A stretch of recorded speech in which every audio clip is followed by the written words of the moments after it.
ഞാൻ എൻ്റെ ഹംദാനെ ഹോസ്പിറ്റലിൽ കാണിക്കുമ്പോൾ ഓനപ്പോൾ വിളിച്ചേരം കാണില്ല. ഓൻ അപ്പുറത്ത് വീട്ടിൽ നിന്ന് കളിക്കുന്നു. ഞാൻ പറഞ്ഞു വാട ഹോസ്പിറ്റൽ പോലെ. പിന്നെ എന്നെക്കാളും മുന്നേ എൻ്റെ പരുക്കും തലക്കയിൽ ഓന് സ്ഥാനം ഉറപ്പിച്ചു. അങ്ങനെ നമ്മൾ എൻ്റെ പ്രകൃതി മനോഹരമായ വയലുകളും റോഡുകളും തോടുകളും പുഴകളും തട്ടുകടകളും ഉള്ള പാലങ്ങളുള്ള നമ്മളെ ഗ്രാമത്തിലേക്കൂടെ അടുത്ത ഗ്രാമമായ മാപ്പറമ്പിലേക്ക് പോവേന്നേട്ടാ. എൻ്റെ നാട് സൂപ്പറാന്നേ, അടിപൊളിയാന്നേ. പിന്നെ ഈ തട്ടുകടയൊക്കെ കണ്ട ഇവിടുത്തെ കല്ലുമ്മക്കായൊക്കെ ഫേമസാണ്. അങ്ങനെ നമ്മൾ ഈ റബ്ബർ തോട്ടത്തിലേക്കൂടെയാണ് പോകുന്നത്. അങ്ങനെ പോയി പുല്ലാഞ്ഞോട് സ്കൂളിലെത്തി. ഈ സ്കൂളിനൊരു പ്രത്യേകത, ഇവിടെയാണ് നമ്മൾ സിംഗർ റാനിയ റഫീഖ് മോള് പഠിക്കുന്നത്. അങ്ങനെ ഇവിടെ നോക്കിയപ്പോൾ എൻ്റെ എല്ലാ റോഡ് ബ്ലോക്ക്. അപ്പോൾ ഒരാച്ചൻ പറഞ്ഞ് നിങ്ങൾ ചുറ്റിപ്പോയിക്കോ, അതിലേക്കൂടെ 1 കിലോമീറ്ററാണ്, ഇത് 1 മീറ്റർ പോയാൽ അപ്പുറത്തി. അപ്പം നോക്കുമ്പോൾ ഉണ്ട് ഒരിക്കാക്കെ നുഴഞ്ഞ് വരുന്നത്. ഞാനും വിചാരിച്ചു ഞാനും അതിലേക്കൂടെ നുഴഞ്ഞു പോകും, എന്തായാലും 1 കിലോമീറ്റർ അപ്പുറത്തേക്കൊന്നും എനിക്ക് പോകില്ല, ഒരു മീറ്റർ പോയാൽ അപ്പുറത്തി. അങ്ങനെ ഞാനും അതിൽ നുഴഞ്ഞ് കയറി. നോക്കുമ്പോൾ ഒരു നായ്ക്കുട്ടി അതിൻ്റെ വീട്ടിൽ നിന്ന് അതിൻ്റെ അമ്മനെ കാണാണ്ട് ഇറങ്ങി വന്നേന്ന് തോന്നുന്നു. അങ്ങനെ നമ്മളിതാ ഇത്ര വേഗം തന്നെ ഇതിലേക്കൂടി എത്തി, ഹോസ്പിറ്റലിൻ്റെ ഭാഗത്തോട്ട് എത്തി. ഈ ഹോസ്പിറ്റൽ നല്ലൊരു ഹോസ്പിറ്റലാണ്. ഞാൻ ഇവിടുത്തെ നിത്യ സന്ദർശകയാണ്, അതുകൊണ്ട് ഇവിടെ എല്ലാവർക്കും എന്നെ പരിചയം. ഞാൻ വണ്ടി വെക്കുന്ന സ്ഥലത്തുണ്ട് നോ പാർക്കിംഗ് എഴുതി വെച്ചിട്ട്. ഇവർക്ക് മനസ്സിലായി ഈ പെണ്ണ് വന്നാൽ ഇവിടെയേ വണ്ടി വെക്കൂ, അവിടെ ആംബുലൻസിൽ അത്യാവശ്യം വന്നാൽ വെക്കേണ്ടതാണ്. അങ്ങനെ ഇപ്പുറം നോക്കുമ്പോൾ 2 വീലർ പാർക്കിംഗ്. ഹോസ്പിറ്റൽ നിയമം അനുസരിച്ച് അങ്ങനെ ഞാൻ എൻ്റെ പറക്കും തളിക അവിടെ പാർക്ക് ചെയ്ത്. ചെക്കൻ വിചാരിക്കുന്നു ഞാൻ ബീച്ച് കളിക്കാനായിട്ടോ വന്നിന് പാർക്കിലോ, നേരെ സ്ലൈഡിലേക്ക് വന്നു. ഞാൻ പറഞ്ഞു നടക്കട ഇങ്ങോട്ട് ഹോസ്പിറ്റലിലോട്ട്, നിന്നെ കാണിക്കാനാടെ വന്നിന് അന്നെ അല്ലടാ.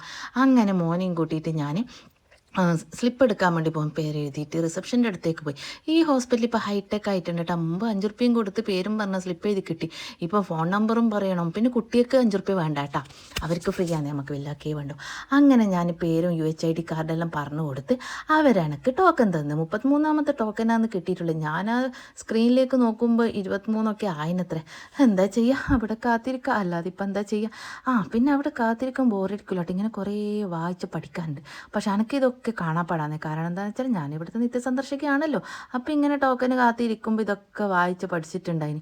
ഞാനായിട്ട് ഇതിൻ്റെ പേരിൽ ഒരു എക്സാം ചെയ്തിട്ടുണ്ടെങ്കിൽ ഫസ്റ്റ് എനിക്ക് തന്നെ.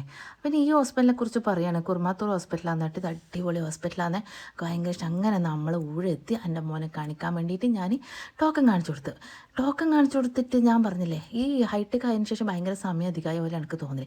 മറ്റും നമ്മൾ രോഗം പറഞ്ഞു കൊടുത്ത് അങ്ങ് ഗുളിക സ്ലിപ്പ് ചെയ്ത് തരും. ഇപ്പോൾ കമ്പ്യൂട്ടറിൽ ഡോക്ടർക്ക് ടൈപ്പ് ചെയ്യണം, എന്നിട്ട് എന്താ പറയേണ്ടത് ഫാർമസിയിലേക്ക് വിടുക. അങ്ങനെ ഓനെ പരിശോധിച്ച് ടോർച്ചറിലടിച്ച് ഓനക്ക് പനിയും ചുമയും കഫക്കെട്ടൊക്കെയാണ്. അങ്ങനെ ഓൻ്റെ വീട്ടിൽ നോക്കി.